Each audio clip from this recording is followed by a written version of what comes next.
Have you ever played in a completely strange dungeon? You or your players are delving this dungeon and you find that things logically don't make a lot of sense. How is there a dragon 5 levels deep?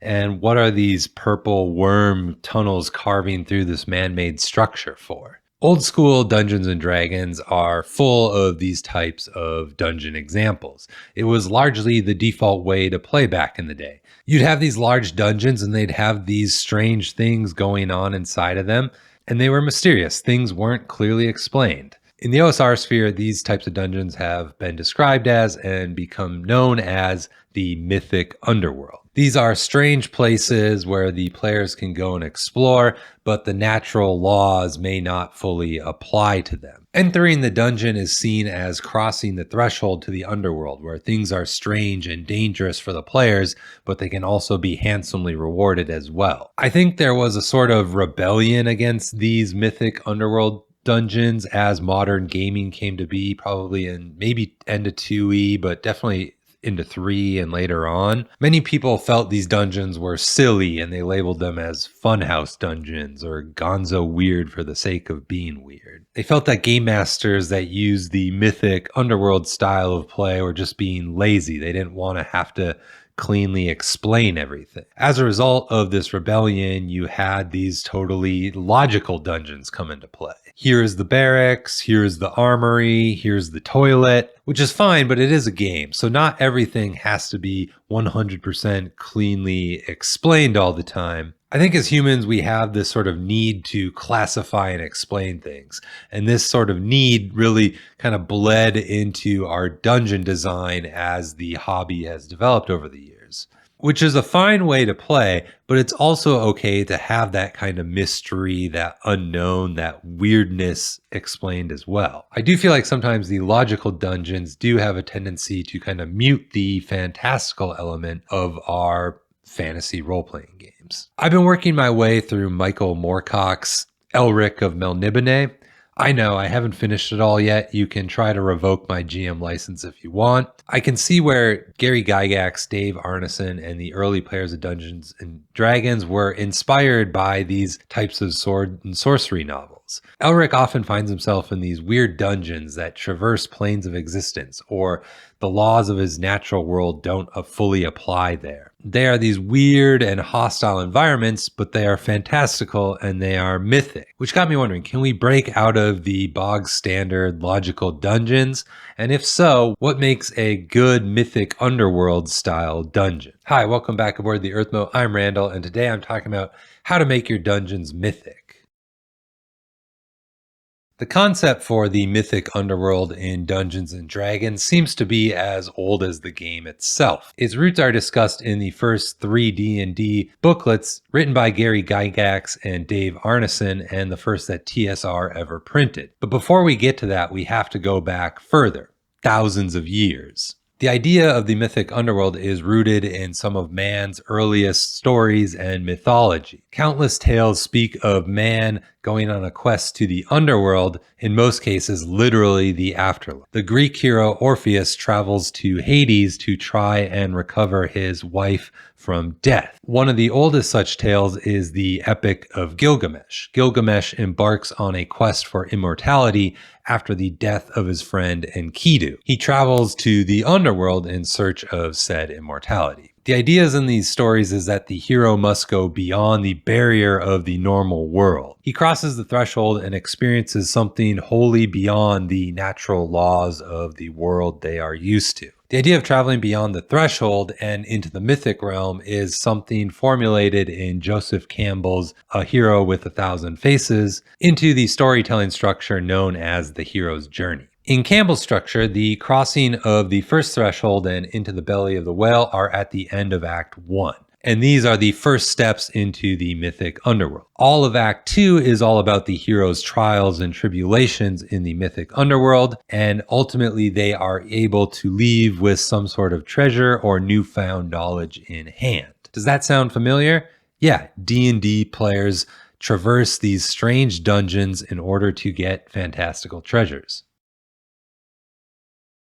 Original Dungeons and Dragons doesn't come out and tell you that your dungeon should be a mythic underworld. But many OSR bloggers and thinkers, most notably Philotomy's Musings, believe that the rules found in the three small booklets argue that that's what Gygax and Arneson are describing. Take, for example, the idea of doors. Thrilling, I know, but stick with me. According to OD&D, doors are always stuck for the players. They must spend time in the dungeon getting the doors unstuck.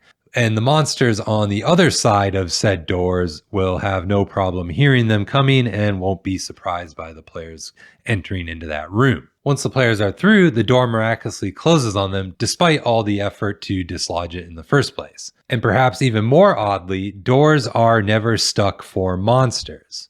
So if you hit a random encounter, they have no problem coming through the door and surprising you on the spot. Then there's the idea of vision and light. Dungeons are almost exclusively dark, so players need to carry light sources with them. Most character options in OD&D are humanoid, so they can't see in the dark, which means that monsters can see these light-bearing humanoids from far away and try to ambush them. Speaking of those monsters, all of them in the dungeon have infravision, which means they have the ability to see in the dark. But should one of the monsters enter into the service of the PCs, they immediately lose all said abilities. Logically, these are all strange rules.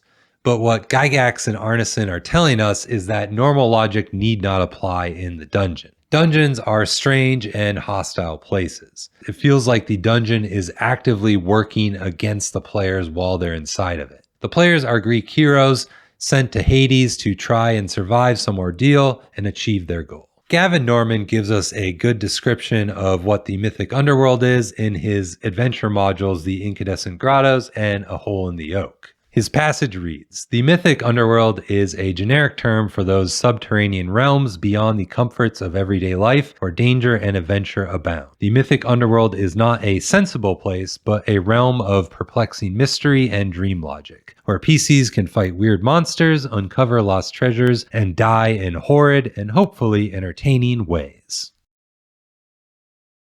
So while we have an understanding of what a mythic underworld is, what makes one fun to run at the table? Well, going back to Philotomy's Musings, they share a list, which I think is a good starting point. It's big and has many levels. It may be endless. It follows its own ecological and physical rules. It's not static. Inhabitants or the layout may change over time. It's not linear. There are many paths and interconnections. In line with above, there are many ways to move up or down in dungeon levels. Its purpose is mysterious or shrouded in legend. It's dangerous to those exploring it. Deeper you delve, the more dangerous it gets. It can be a central feature of the campaign. Now, several of these are leaning towards mega dungeon territory, which is okay. Mega dungeons are cool, but I don't think you need your dungeon to be a mega dungeon in order for it to be a mythic underworld. The old school essential modules that I referenced earlier that specifically call out the mythic underworld theming are roughly 60 rooms spread out over 1 or 2 dungeon levels. That is a far cry from mega dungeon numbers. I think one of the key rules to making a good mythic dungeon is Philotomy's second rule. It follows its own ecological and physical rules. Now, it's interesting to have these laws vary from standard Earth natural laws, but I think the key here is to have a small set of rules that you will use in the dungeon and apply them consistently. You should telegraph these rules to the players so they gain an understanding of the different environment they now find themselves in. And then you need to consistently apply those logic and rules anytime the players find themselves in that same situation or similar situation. Let's look at some examples. Let's say the players pass through a blue curtain door and enter into a room on the other side. That room has 0 gravity. Well, then any other time they find another room with a blue curtain door, the room on the other side should have 0 gravity. Or maybe you decide that the dungeon is close to the plane of fire and all fire spells deal maximum damage. Well, then you need to make sure that you apply that maximum damage rule for the entirety of the player's stay in that fire-related dungeon.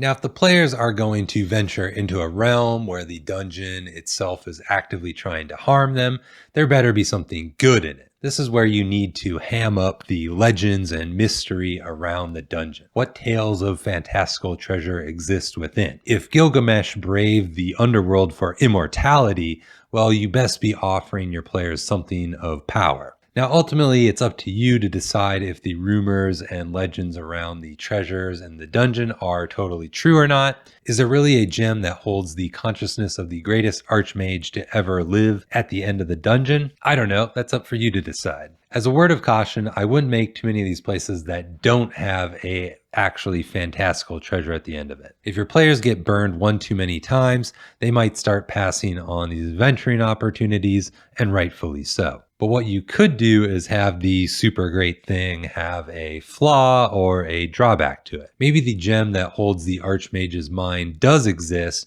but over the ages, his consciousness has become splintered and fractured. So there's a chance he might not know the answer to the question. Or perhaps it takes X number of days for it to recompile its consciousness and answer the question before recharging again.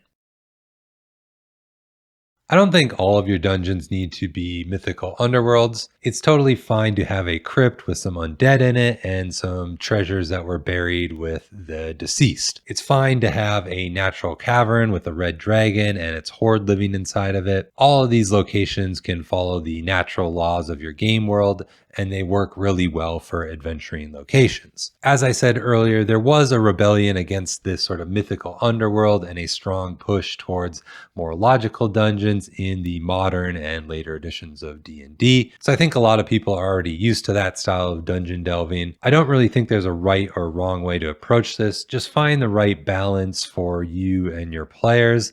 And when they're entering into a mythical underworld, just be sure to telegraph that the situations have changed so they can properly adjust their expectations and understand what they're getting themselves into. I personally use a blend of the two styles of dungeons, and it's worked quite well for me and my groups. So that's it. Let me know in the comments. Do you use one of these styles of dungeons exclusively? Do you want to try out a mythical underworld style dungeon for your players? I think they're a lot of fun if we give them some thought on how we want to present the weirdness in the dungeon to the players, and that can make for interesting scenarios at the gaming table. If you enjoyed the video, please give it a like. It really does help the channel out a lot. Consider checking out my monthly newsletter, Enchanted Nimbus. Thanks for hopping aboard the Earthmote. I'll see you in the next one.